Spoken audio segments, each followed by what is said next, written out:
राष्ट्रिय महिला भलिबलका 3 चम्किला तारा विदेशमा को हुन् ती खेलाडी?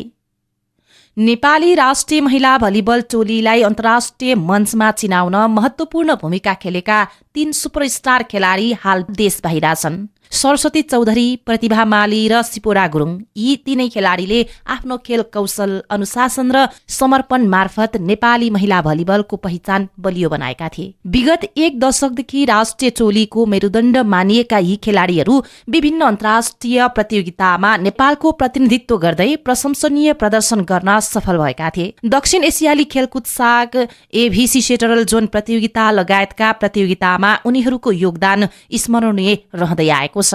तर विडम्बना यति ठूलो योगदान दिएका यी तीनै खेलाडी हाल नेपालमा छैनन्। सिपोरा गुरुङ हाल अमेरिकामा बसोबास गरिरहेकी छन् भने सरस्वती चौधरी र प्रतिभा माली अस्ट्रेलियामा छन्। राम्रो भविष्य तथा जीवनस्तरको खोजीमा उनीहरू विदेशिनु नेपाली खेल क्षेत्रका लागि गम्भीर प्रश्न बनेको छ। खेलाडी पलायनको यो क्रम नयाँ भने पक्कै होइन।